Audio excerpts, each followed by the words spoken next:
जय भोलेनाथ। आज हम बात करेंगे संकष्टी चतुर्थी गणेश पूजा के बारे में। यह व्रत हर महीने में कृष्ण पक्ष की चतुर्थी तिथि को किया जाता है। यह व्रत बहुत ही अच्छा, शुभ और अच्छा परिणाम देने वाला व्रत होता है। इसे स्त्री और पुरुष कोई भी कर सकता है। यह व्रत अपने पुत्र और पति की उन्नति के लिए किया जाता है, अच्छे स्वास्थ्य के लिए और दीर्घायु होने के लिए भी किया जाता है।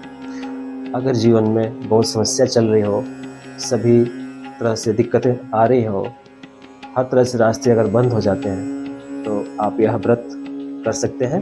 इसका सभी मनोकामनाएं पूर्ण हो जाती है और सभी विघ्नों को गणेश भगवान जीवन से हरण कर देते हैं और मंगल ही मंगल करते हैं, क्योंकि इनका नाम मंगल मूर्ति भी है।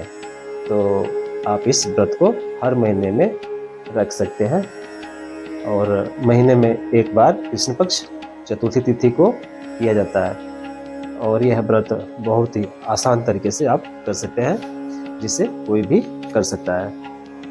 आप अगर कोई मनोकामना लेकर करते हैं, तो जब तक आपकी मनोकामना पूर्ण न हो जाए तब तक यह व्रत को करते रहें और ध्यान रखें कि संकल्प लेकर ही व्रत शुरू करें और कम से कम 1 साल के लिए तो अवश्य रखें। अगर मनोकामना पूर्ण नहीं होती है तो उससे अधिक आप रख सकते हैं।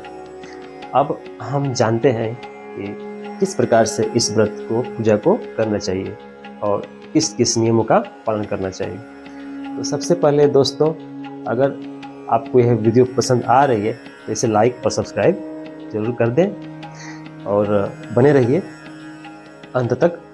व्रत का संकल्प लेने के लिए अपना नाम, पिता या पति के नाम, शादीशुदा महिला पति के नाम बोलेगी, गोत्र और अपने घर का पता बोल के संकल्प लेनी है और फिर उसके बाद से जल को नीचे की ओर छोड़ देनी है। अब व्रत पूरा होने के बाद शाम के समय सूर्यास्त से पहले पानी पी लेना है और अगर आप फलाहार लेना चाहते हैं तो वो ले सकते हैं। उसके बाद आपको सूर्यास्त होने के बाद, जब तक चंद्रदेव का उदय ना हो जाए, तो क्योंकि चंद्र उदय होने के बाद ही आप अर्घ दे सकते हैं, तो इसकी पूरी तैयारी कर लेना है।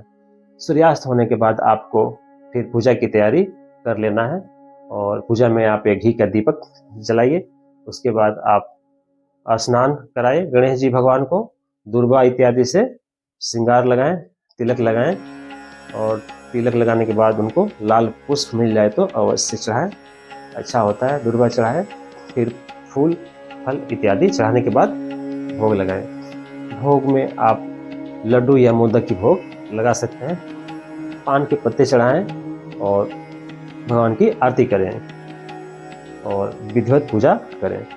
पूजा करने के बाद जब चंद्रदेव का उदय हो जाए, तो चंद्रदेव को निकलने के बाद आप अर्घ देने के लिए आपको यह बात भी ध्यान में रखनी चाहिए कि चंद्रमा को अर्घ उत्तर की तरफ दिया जाता है, क्योंकि चंद्रमा लक्ष्मी जी के भाई हैं और लक्ष्मी जी की दिशा उत्तर की दिशा मानी जाती है। तो इसलिए चंद्रदेव को दिशा उत्तर माना जाता है।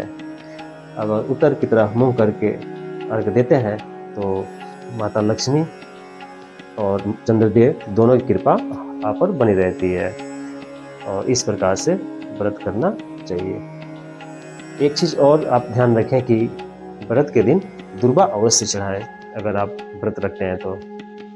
और आप बच्चे भी पढ़ने में अगर कमज़ोर हैं, तो बात नहीं मानते हैं, तो आप अपने बच्चों से भी हर बुधवार के दिन गणेश भगवान का दुर्वा अवश्य चढ़ाएं। इससे उनको अच्छी विद्या और पढ़ने में भी मन लगेगा।